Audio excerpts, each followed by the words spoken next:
What's up, God's people? How are you doing on today? This is New Year's Eve, I guess you want to call it.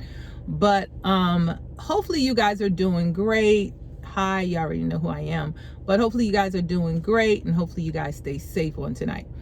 But this is a word that the Lord has given me. It's not from a dream. This is something that He gave me during my quiet time.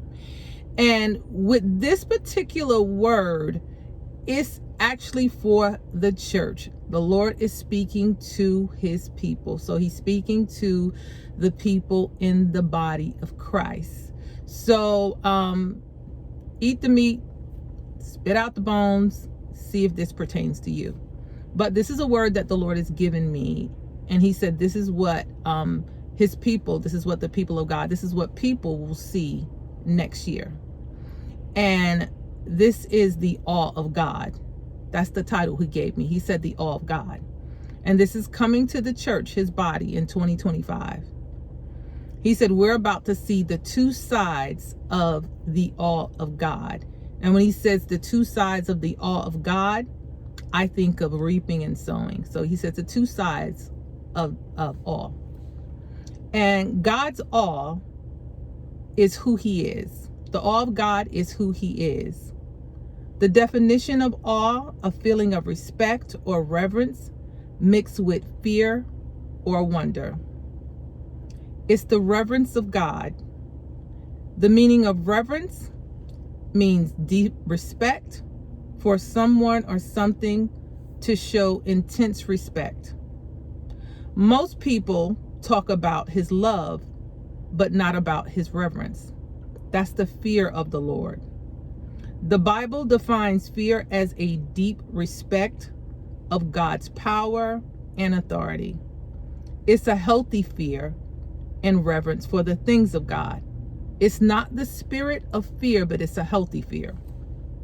In Proverbs 1:7, it reads, "The fear of the Lord is the beginning of knowledge.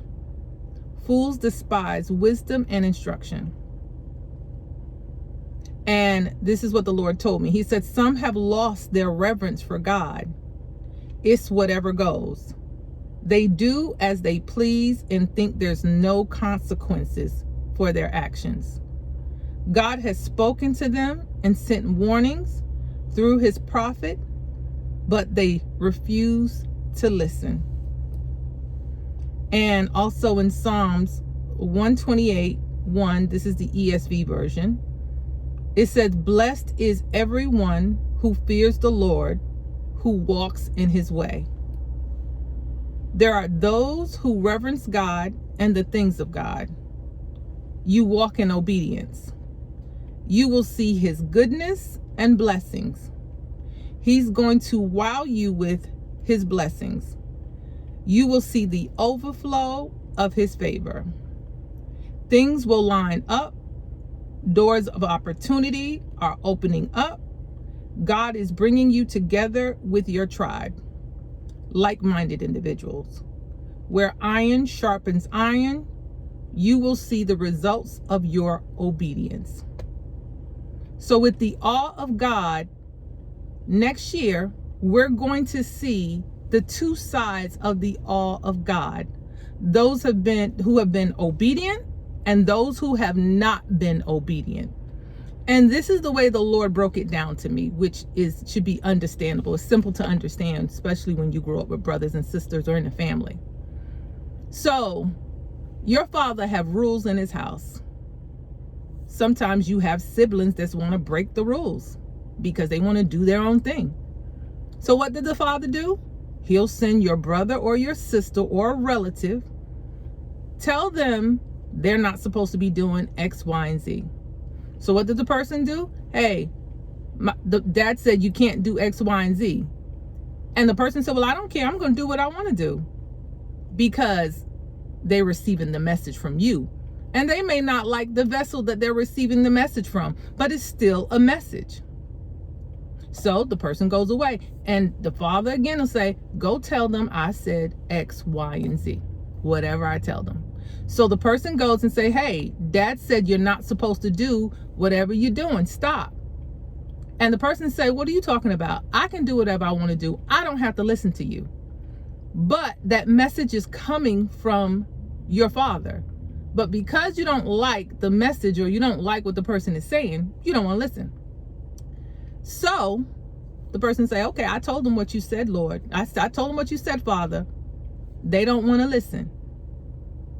Until God has shown so much mercy. And now you get where the Father has to come in there personally and say, didn't such and such tell you what I said? And now that person who was misbehaving has the fear, because it's the Father that now has to come and chastise them.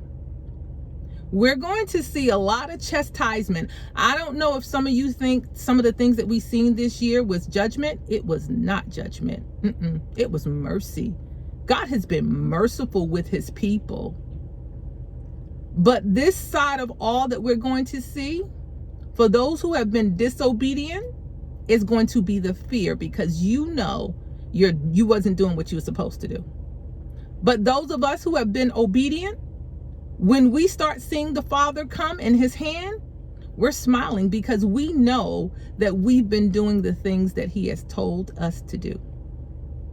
And that's the way the Lord broke it down to me. So I hope that you can understand the way the Lord broke it down to me. I wanted to give it to you so this way you can understand. So people of God, be blessed. Enjoy your night. Be safe. This is Tahra-Lynn. Happy New Year to everyone. And I hope that you have a blessed and prosperous New Year. And I will talk to you guys again. Love you guys. Bye.